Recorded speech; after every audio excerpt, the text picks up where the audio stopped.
Okay, well, welcome everyone.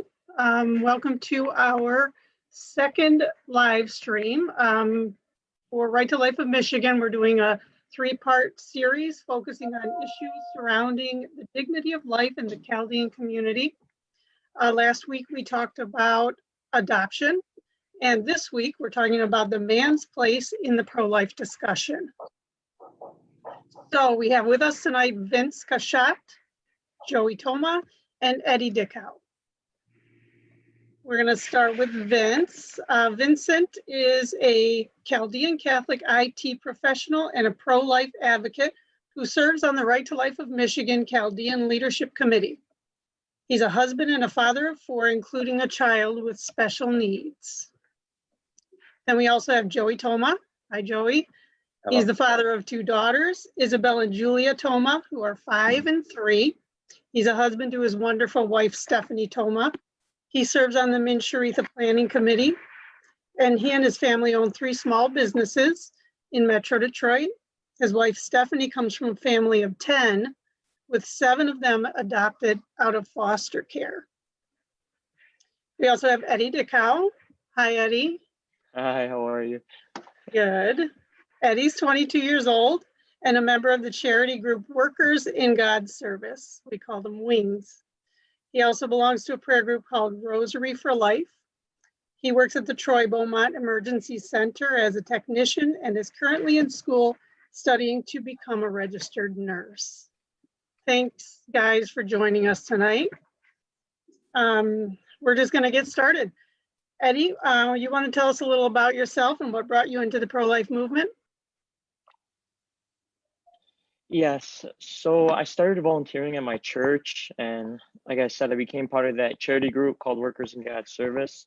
And then we basically we help families who are in need of the necessities. We provide food, clothing, and we have awesome things like winter giving where the parents and kids come. We obviously give them, like I said, the essential foods, but we also give kids the toys, and the smiles on their faces are amazing when they get the tiniest things. And then eventually with them, I started praying at the abortion clinics for the first time. And that really got me started to help me grow in the pro-life movement. And through that, I knew eventually I had to watch an abortion occur. And it's actually really sad how hard it is to find an abortion on the internet. Like, I feel like nobody wants to actually show someone what it truly is. And then I watched one, and that's what really, really got me going. And I knew before this, I had to kind of watch it again. I watched it yesterday, and I still have to look away during moments because of how terrible they are. And then from that point on, I started to learn more. I started watching abortion debates. Trent Horn is someone in particular who has helped me learn so much. And he just talks about how it's life itself. People try to find ways around it. But no, he honestly just says this is life that's being taken away. And then one thing in particular he said in a debate that pulled me in is he said we cannot put all the blame on a woman, though. When it comes to abortion, you do hear the woman, but it's kind of sad. The males really aren't mentioned much. And as a male himself, he admits that a man who impregnates a woman needs to support a woman during this time in her life. And it's really not a choice, but an obligation for them to be there because they are the father. They're just as important as the woman is. There's can't debate the importance of one person or the other. They're both the parent. And those thoughts really always do come into my head, and that it is very wrong for a man not to step up and raise that baby, which happens so often. They won't take responsibility for what they do. And it's bad to say this, but I say they always take the easy way out and just drive the woman to the abortion clinic. And just to, not have to deal with it. I remember for the first time the other day, I think this was last Friday, actually, we were praying at a clinic. And for the first time, I saw a receipt of the abortion. It was like $560. And I said, a man will drive a woman to a clinic and pay $560 and have someone killed just so he won't have to, deal with the burden. And I would just say overall, what got me into it is just realizing the beauty of life. And how nobody has the right to take it away from someone else. And that's what really got me involved. It's just the beauty of life. Thank you. Thanks. Okay, Vince, why do you think it's important for men to speak up about the sanctity of life? So it's a great question. I think it's important for men to speak up in that it's important for everyone to speak up, but specifically men, because like Eddie just talked about, we have to be responsible, right? Men in particular are responsible for protecting, providing. We lead. I know it's kind of out of style nowadays to talk about masculinity, but that's ultimately what it is to be a man, right? Is to protect society, family, on a national level, a local level, whatever it may be, right? So it is our responsibility to protect human life. So we have to speak out about the sanctity of life, of why life is beautiful, why it's important. And to Eddie's point is, again, it's the failures of men that has contributed to the rise of abortion and abortion becoming common. So if we're going to, as a society, as a country, as a world, solve this problem, it's going to start with men taking responsibility, being responsible to their families, being responsible to women, being responsible to their children. So it's absolutely of the utmost importance for men to speak out about the sanctity of life. Often we get told, especially as pro-life men, to be quiet. Hey, you don't have no womb, no voice, right? And I think that's complete nonsense. Imagine applying that logic literally to any other situation. If you don't own a gun, you're not allowed to talk about gun rights. If you don't own a slave, you're not allowed to talk about slavery. If you don't, if you're not directly impacted by some political thing, you're not allowed to speak out about it. But that's nonsense. Injustice is injustice, no matter what. And that's ultimately what abortion is. It's injustice. It's taking a life for whatever reason, and it's usually to justify some end, but the means just don't justify it. So if we're going to deal with abortion, we have to deal with it holistically, and men absolutely have to speak up, be a part of the solution, be a part of ending it. And once it's ended, then there's always more work to do. We have to take responsibility. We have to be providers. We have to treat women with respect. We have to treat our children with love and take care of society as a whole. And that's the responsibility of men. And so speaking up about it is just the beginning, but we absolutely have an obligation and a duty to speak up about the sanctity of life. Very good. Thank you. Joey, tell us why you've made pro-life work a priority in your busy life. Hey, we all got busy lives. We could always find time. I had a newborn and a 1-year-old, and I was probably still playing tennis, playing softball in the softball league, playing in a basketball league. There's always time to do anything. I now have a 3-year-old and a 5-year-old, and I'm sure Vince knows, a lot more time on our hands, a lot more sleep. The wife helps. The wife is just as involved in the cause, and she helps me. And that means I have time to do what I got to do because she's taking care of the kids and in the house while I'm doing things like this.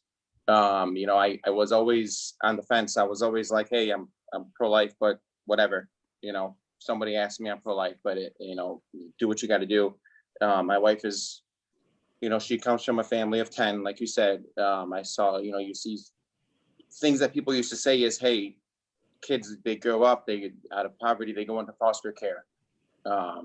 What kind of life is that? Well, I now see 7 kids that came out of foster care that were adopted into a beautiful family. My wife was born, to a young mom and young dad, in poverty also.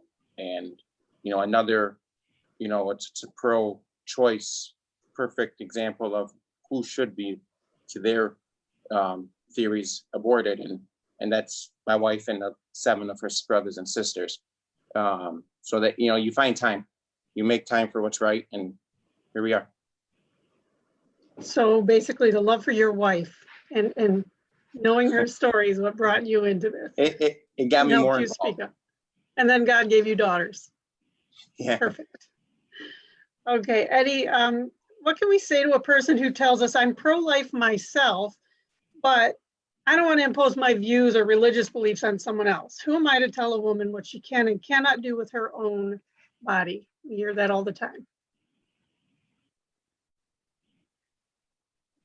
There we go. I forgot to unmute myself. Yeah, that's honestly an amazing question. I would first say when it comes to religious views, we don't necessarily need to impose those on others, but we do need to use them to at least drive us into living the right way. When our views tell us that something is clearly wrong and nothing needs to, and nothing is being done about it, it's kind of our obligation to step into that situation. I always say, what's the point of knowing what is morally right and wrong if you don't use it when it's time to use it? You know, for example, I myself am Catholic, and it's my religion that drives me into doing what is right, which is working to end abortion in this case. But I almost never use my religious beliefs when debating with someone on it. I remember actually I was in an ethics class, and in the beginning of the year, there were a whole bunch of options to pick to debate upon. And the first one was abortion. I said, give me that one. And during that argument, I didn't use my religion once. But that's why I chose it, because I know through my religion that it's wrong, you know, that it's clear murder. And then I would say for gender, I'm not sure why that would stop us from doing right either. You know, whether you're male or female, we're both humans and we're called to protect other humans. And then I would compare this to a situation, I know it's, you know, I feel like it's really similar to it. You know, let's just say an innocent person who did nothing wrong at all is being beat on the street by another person who's just simply having a very stressful day and can't handle the stress that's going on in their life. You know, if we safely can, whether you're male or you're female, shouldn't we help the innocent person that's being beat by the other person? Because we know it's the right thing to do. I don't think it should matter, you know, what gender you are. And I would say the exact same thing with abortion. You know, I will step in, even though I am a male, because I know that an innocent human being should not be killed. You know, it shouldn't depend on whether a male or female should be able to make that decision. No, that's just something that, you know, anybody should be able to say. Definitely. Very good. Thank you. Yeah, that's my, yeah. Joey, women can choose abortion without the permission of the baby's father. Many post-abortive women report that they were waiting for the boyfriend or husband to stop them. Men seem to be programmed to respond. The common statement, it's your choice, I'll support you, whatever you decide. Do you think this is a decision women want to make alone? Do you think men actually do have some power to protect their unborn children in this situation? I believe if the woman wanted to make the choice on her own, she would have already made that choice. When the woman goes to the male and asks anything about it, she's basically begging the male to say, hey, we'll do whatever we got to do. We'll make this work. We will do this. We will do that. We will tell our parents. We have people that will help us. We have this, we have that. We'll make it a loving family. When males say, it's up to you, it's your choice, it's your body, it's basically saying, I would rather have the abortion. By the way, if you need money, I have $560. Like Eddie said, he saw a receipt. It's basically opening the door for them at the abortion clinic. I mean, we're all males, Vince and Eddie. We talk to a lot of males. When we, more than most of these situations, these unplanned pregnancies, the male and female, I mean, our testosterone, we're built differently.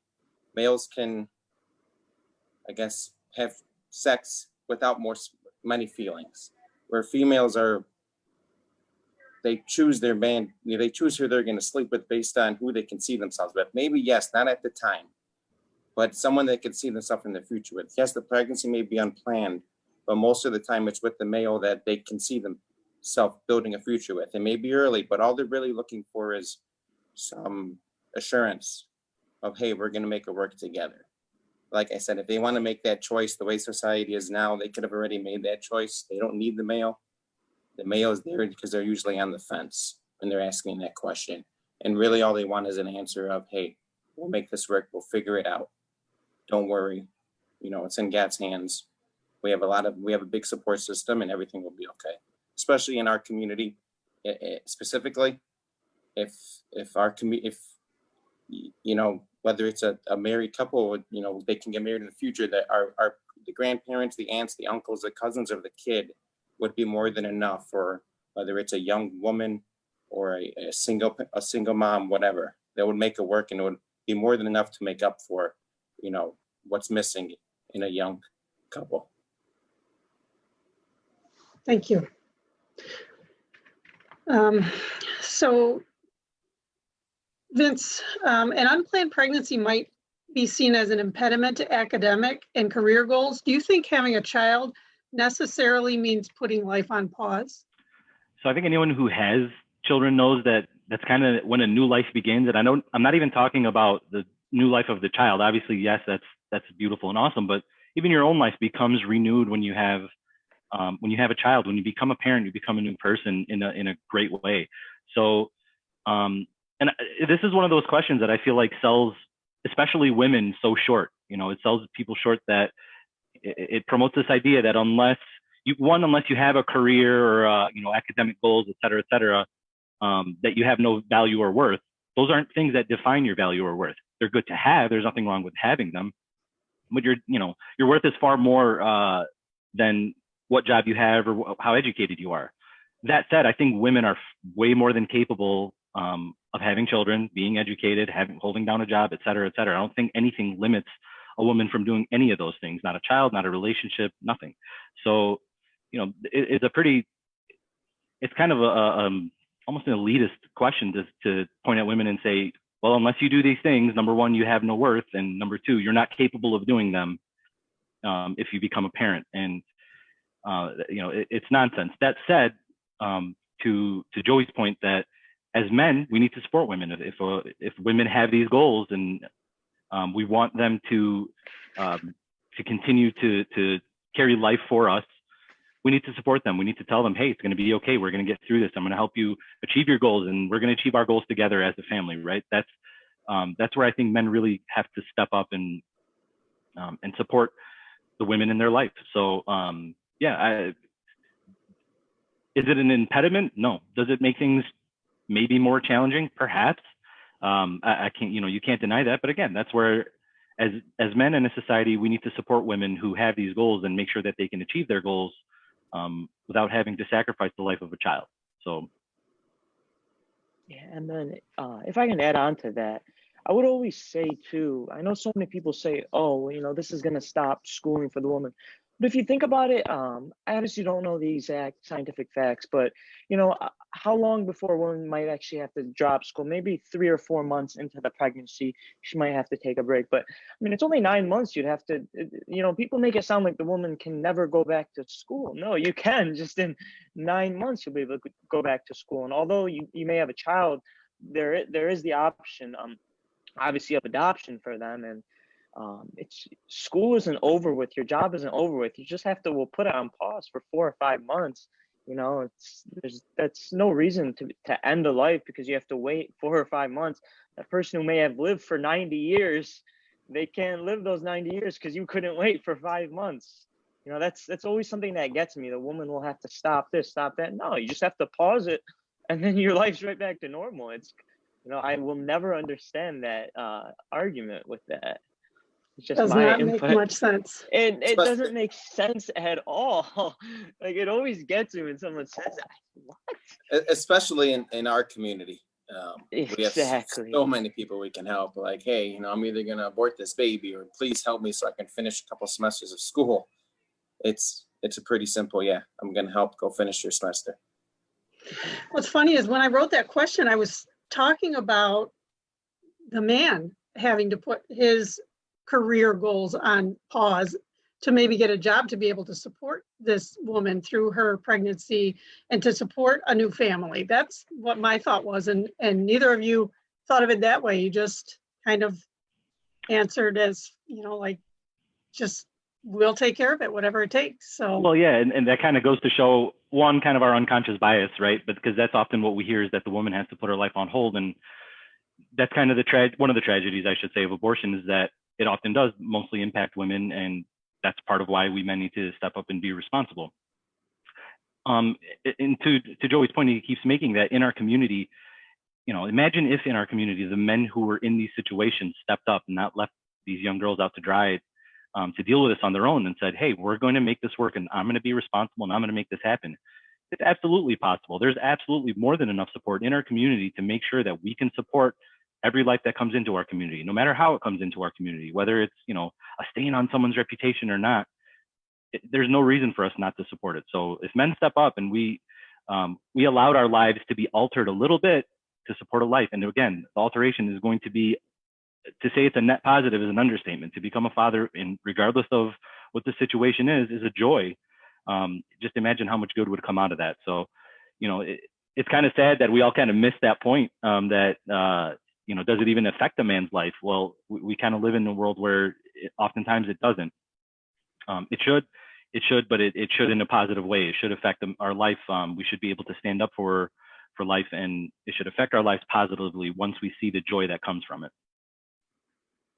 Well, one of the things that is really hard to handle is the fact that men have no legal right to protect their child from abortion. And you keep saying, men need to be responsible, they need to stand up. In a lot of ways, they can't do that. You mentioned earlier that, if a woman happens to tell the man that she's pregnant, that means she's asking for him to, help her to carry the baby to term. She also has the choice to not even tell him that he's a father. And she has every right to kill that child without him even knowing. What do you guys think about, men coming together and starting a movement so that they can get some rights to protect their own children from abortion? I would say that first we have to get the mindset that having a baby, like the mindset now with abortion is when you have that baby, it's going to be a burden, but that's so much opposite of what it actually is. It's a blessing rather than a burden. And that's the thought that's been instilled into people's minds, that the baby is going to be tough. It's going to be annoying. You're going to have to stop this. You're going to have to stop that. I feel like first people have to have the right mindset to be able to. I remember at the abortion clinic one time praying, and we were praying there. And I remember the man was literally outside begging the woman, no, please don't go into that clinic. I'll help you. I'll help you. I mean, she literally would receive help, but it's just instilled in people's heads now. If you have a baby, your life's gonna be terrible. Things are gonna you won't be able to do what you want in life anymore. I feel like people have to realize the truth behind the beauty of life, and it's sad. I always think about, at least this is my religious beliefs. I know some people have others, but you only have one life. And I think about, I can't imagine. I've been alive for 22 years. I'm not sure how old the rest of you are, but I've been alive for 22 years. I can't imagine my mom would have had an abortion. Those 22 years would have been gone. And sadly, I don't know why people still use the term 60 million. It's probably way over 60 million now. Imagine all those lives didn't have a chance to live. Some of them would have lived till 80, 90, 40. Maybe some of them would have died at 2 years old. But either way, all of those lives didn't have a chance to live. And I feel like the thing that needs to start out with is realizing that life is beauty and not a burden. Joey, do you have anything to say about it? I'm all for the men having more rights. I think we're far from that right now. I think education on what the baby is and what it could be and what it knows and what it feels and the pain it goes through and the way you can help women with the baby when it's born. I think you got to take it step by step. And if you're going from abortion is legal to the male can stop the abortion. I think it's more education. I think we need to get to right now of what is available, what resources are available with adoption, what resources are available with government, with churches, with education, and all that stuff is. And before, you would get to the point where the mom would say, "Hey, it's not even your baby. I'm going to have an abortion." I think that's a great goal. I think right now we got to take it step by step, to be honest. But of course, I do feel the male should have, I personally obviously feel the male should have rights to the baby. But I think education and that it's not just a fetus, it's not just, it's not a future life, it's already a life. Mm-hmm. Before we get to, hey, the male can tell the woman everything that they can do. It's sad, but I believe that is the truth. And I think education right now is the best way to go. I agree. I think we have a long way to go, but We got to get there. Vince, what do you say to someone who believes it's cruel to give birth to children that are destined to live in poverty? This is an interesting one for me, especially because I hear similar questions about it when it comes to children with special needs or health defects. So obviously, when you introduce me, I have a child with special needs. So different kind of poverty, but in some ways, people see it as a poverty nonetheless. And I just wish people could see the joy that my daughter brings me. She has Down syndrome, and she's amazing. She's the cutest little thing, and she brings me brings all of us so much joy. She's really special, right? And I think, speaking of one of my daughters, she's this is for Catherine, by the way. So I just wish people would realize that regardless of what situation a child is going to be born into, that doesn't determine their value, their worth, and their potential, right? So whether it's poverty, whether it's illness, whether it's so whatever situation that you can imagine, as a society, if we're going to solve that problem, the answer is not to end those lives. The answer is to, again, step up as men, as society, support someone. If you don't solve poverty by going around and killing homeless people or impoverished people. You solve it by feeding them, by feeding the hungry, by giving them what they need. You don't take care of someone who has a condition by ending their life. You give them love, you treat them, you take care of them, right? So this is just basic human decency, and that's really the way to solve these problems. And again, it borderline upsets me because it's almost an elitist question, that, oh, what if somebody is born into poverty? Like, what if someone doesn't have all the luxuries and beautiful lifestyle that I have or that we have? Somehow their life is not worth living. Like that's elitist. That's nonsense. And it's sad. It's sad that we look at other human beings that way. If we could look at them as human beings who still have dignity and worth and are worth loving and taking care of, then that's what we would do. We would just take care of them. So that's what I would say. Is it cruel to give birth to someone who's going to end up in poverty? For one, that we are so defeatist in our attitude that we just think people are destined to live in poverty shows where the real poverty is, which is in our hearts. We can solve poverty in a lot of other ways without ending lives. It's cruel to end a life. It's not cruel to give life. And it's cruel to think that we can solve problems by ending life. That's where cruelty is. If we're going to be a society that isn't cruel, starting by giving life, cherishing life, that's the basic bottom line is where we need to start. And then we can talk about how to deal with poverty. We can talk about how to deal with illness. We can talk about the best ways to take care of people who are going to have challenges in life. And everyone's going to have challenges in life. The idea that someone who's in poverty is the only person who's suffering, I would ask, I could ask everyone in this live stream right now. All of us have relatively comfortable lives, but I guarantee we're all suffering in some way. There's some difficulty or some challenge that we're all facing. And I think our lives are all worth living as well, right? So that question is sad that we are so elitist and we're so callous that we see someone, whether it's poverty or illness, that their life isn't worth living. All life is worth living. All life is beautiful, including this one. And that's what I would say to that person. Let's get off our high horses a little bit. And if we're going to solve poverty, let's do it in a way that's loving. What a beautiful answer to a very difficult question. Go ahead, Joey. If I may add, if somebody's asking what about somebody that's being born out of poverty, that means they're already concluding that the baby inside the womb is a baby in its life. So what's the difference of killing that baby and killing a 1-year-old that's in poverty that she knows is going to stay in poverty? And if that's the case, then you might as well make murder of a kid that's going to stay in poverty for 15 more years legal. You might as well make infanticide legal, which sadly is talked about in some states. But anyways, you can also educate in school and in church Christian beliefs, and if there's a stat that I saw. There's a couple studies that I read that a kid in a 2-parent loving home born in poverty doesn't know that they're in poverty till the age of about 11 or 12. I forget the study exactly. So you're talking only about 7 years that the kid knows and is in poverty. And you also, if you look at, if you just wait till you're 21, graduate high school, and wait till you're married to have kids, you have a 98% chance of not being in poverty. So let's teach and educate before just asking, what if you're in poverty? And another thing is, having a kid can get someone out of poverty, because, you're no longer living for yourself. You're responsible for more than one person, for more than two people. And your drive to be successful and to have a career and to do something with your life sometimes changes. Someone being born in poverty doesn't mean they're going to stay in poverty. They could only be in poverty for 5-6 years because of that baby. Where if it wasn't for the baby, they would stay in their bad cycle of life, whether it's drugs or not working or living day by day. But when you have a kid, sometimes everything changes and the life gets put into perspective for you.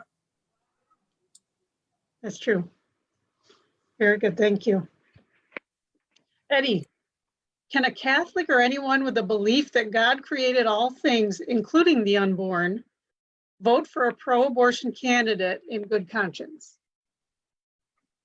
Yeah, so that's where it gets to be a hot topic among people. Even among churches, people, are like debating, talking about that. And that's honestly an amazing question. So I know there are many issues going on in the world, aside from abortion, that many people who are religious care about. So because of this, someone might say, okay, although I believe abortion is wrong, I do feel another issue needs to be addressed first. And this pro-choice candidate wants to do that.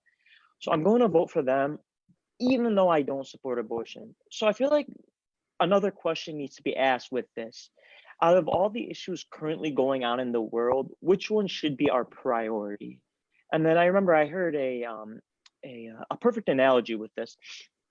So let's just say, we have a woman who's having a tough time making payments. She has 5 kids, and each of them have an issue they're currently facing, and they need money to solve that issue. But she only has enough money to help one of them.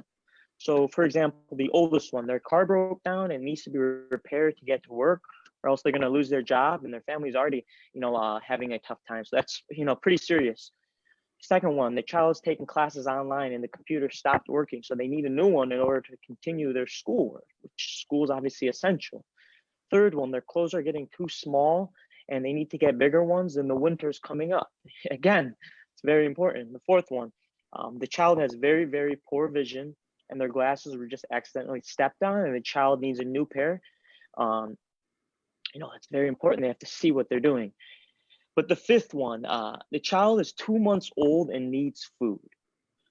So although each and every single one of these need help, there's no question regarding that. The question should be, which one should receive help first? And it's the 2-month-old. I hope everybody would say, at least that's what I would say, it's the 2-month-old, because they're in the most need and they cannot help themselves. And that should be the exact same mindset should be used when voting between two candidates. And each are often prioritizing different things, the candidates, but we have to vote for the one who will help the issue that needs care first. And the one who are literally going to save lives that are in the greatest need at that moment. And we know it's the unborn are in the greatest need at this moment. So that would be my answer regarding elections. Very good answer. I like it. Anybody else want to add to it? It's tough. It's always tough with politics. You take the lesser of two evils most of the time, and to me, it's normally the pro-life candidate. But without life, nothing else matters, right? Yeah. I think it's too bad that abortion and life has become a partisan issue, but nonetheless, we have a responsibility to respond to it and to vote in a way that aligns with our consciences and aligns with values that promote the sanctity of life. So yeah, I'm kind of in agreement that I'm not a fan of politics. I don't like the political climate we're in, but we still have to be responsible and still have to respond to and do what we're able to do politically. Okay, Vince, how can we help men better understand that abortion is not about fixing a problem, but rather about creating new ones? That's a really good question. I think what we have to look at there is kind of the aftermath and the results of abortion, what happens after abortion. And what oftentimes you see is how much it never really goes away. There's something called post-abortion syndrome, for example. it's a form of PTSD, post-traumatic stress disorder, and leads to things like depression, thoughts of suicide, anxiety, etc. And there's just a whole host of problems that you encounter after an abortion. And again, this is one of those things where oftentimes it's women, especially, who are left holding the emotional baggage of this. It's not to say that men aren't affected by it as well, but very often we're harming women primarily. So if as men we really believe in supporting women and women's rights and things like that, we should be supportive of life, and we should support women in their ability to choose life. And because abortion is not going to solve a problem, like I said, it's going to create more problems. It's going to lead to difficulties that are avoidable if we can just step up and support women. So, you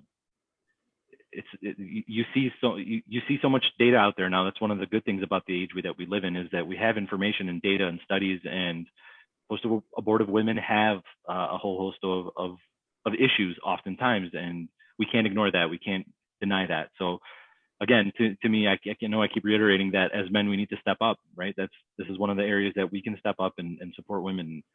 Even going to one of the questions earlier about, men having say in women's choice, that does happen where women will make a choice regardless of what the man thinks. But more often than not, you see women who will kind of follow the lead of the man. If the man wants to have the abortion, they'll get the abortion. And if not, they don't, right? So that presents us with such an opportunity to be responsible, to lead, and to promote and protect the sanctity and the value of life. So, abortion, it doesn't solve problems, certainly creates more outside of even the post-abortive disorders and PTSD. You just end up with ending a life, and that in and of itself is unjust and immoral and sad. And you're removing potential, like Eddie kept mentioning. You have potential life is such a beautiful thing to see what it could develop and blossom into, and to remove that is a tragedy. So, I think you would solve much more problems by being supportive, being loving, being responsible, taking care of women and children. As a man, that's going to solve problems. Abortion's not going to solve problems. That's true. And it's amazing how many men we know of who experience post-traumatic stress after an abortion that they participated in or allowed to happen, and who regret those abortions. There's Rachel's Vineyard. They have retreats, and we know there's men that speak for us that just, it crept up on them. They didn't even know what the sadness was or what the troubles and the addiction were coming from, and that's what it was. So everyone is negatively affected by abortion. Joey, if there's a man listening to this who feels inspired, where should he start to get involved in the pro-life movement? I'm gonna turn that around on us Chaldean men, us Chaldean fathers, us Chaldean uncles, us Chaldean brothers, and just us Chaldean men in general.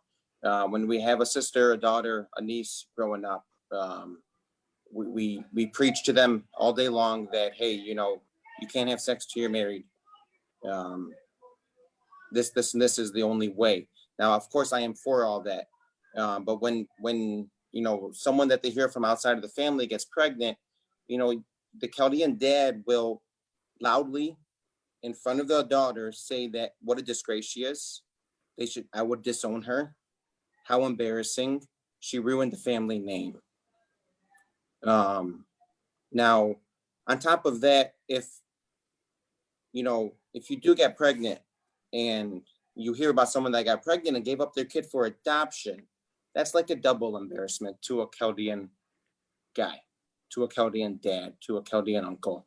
Not only did you get pregnant before marriage, I think most of the abortions in the Chaldean community are probably before marriage. That's personal. I don't know any stats behind it, but that's just my personal opinion. Now, if you were to give up, the kid to adoption, that's like a double embarrassment. Not only did you get, pregnant out of wedlock, you had a baby, and you gave up our flesh and blood.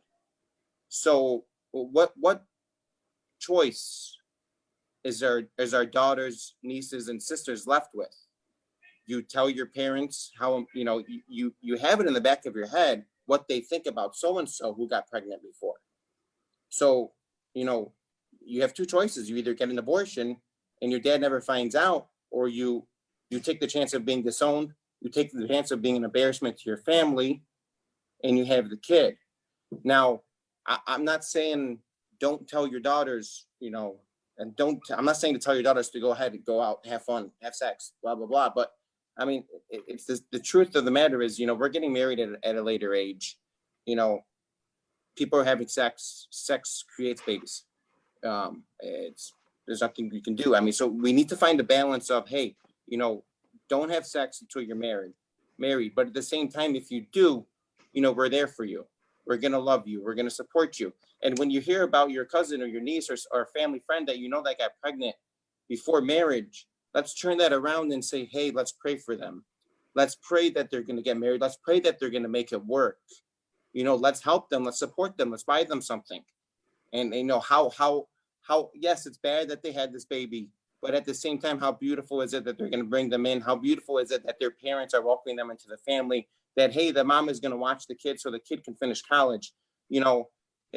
A lot of that falls on us as parents, as dads, as uncles. And you got to watch the tone of what you say, because if your daughter's scared to tell you she's pregnant, you're pushing, again, you're opening the door for her to go get that abortion so that she's not an embarrassment to you, because the honor of our family name is more important to us than, hey, a future possible grandkid. So it's hard. And if we can bring adoption more into the Chaldean community, I mean, I know it's a hard thing, to love an adopted kid as much as your biological kid. Trust me, I think it would be hard for me.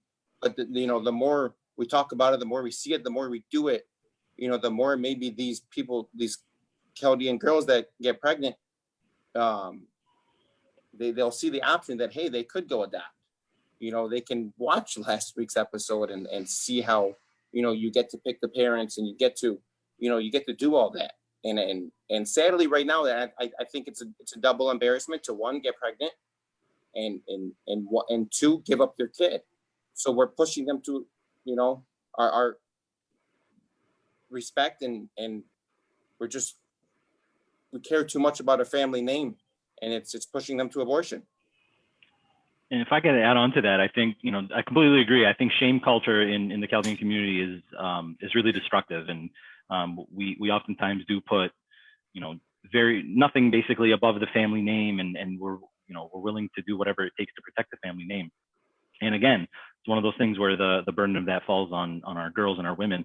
I think to one of the flip sides to your point, Joey, is that, like, I agree, we should be teaching our young girls to be waiting until marriage and to be moral. And we should be teaching our sons that as well. And I think that's kind of where, like, in the Chaldean community, especially in a lot of communities, that men kind of get a free pass. Like, there's no shame attached to them. There's no consequences in that way. It all falls on the girl. And I think we need to change that. We need to be raising men to be respectful of women, to be, honoring women, and waiting until marriage. We can't expect, we can't have double standards anymore. It's not working. So, and then nonetheless, if whoever it is, whether it's our own daughters, our nieces, our cousins, whatever it is, if someone is in that situation, we need to love them and support them, and not shame them, and not, banish them, and make them feel like if they come and they tell us that they're in this situation, that we're gonna make them, we're gonna hurt them in some way, then whether it's hurting their feelings or making them feel unwelcome or ashamed. You need to support them, love them, take care of them, and I say support, both in terms of supporting them emotionally and also financially, and making sure that we can take care of them. The Chaldean community has an unbelievable amount of resources at our hands. There's very few problems that we can't take care of in our own community. This is definitely one that there's absolutely no reason any girl should feel financially, at the very least, that she cannot be supported. But in every way, we as a community need to take care of each other. And part of, there's two sides to that. One is making sure that we hold everyone to the same standard, and we stop having double standards, so that we can, raise men who have honor and know how to treat a woman with dignity. But nonetheless, like Joey said, we're getting married older. Mistakes happen. People are going to do what they're going to do.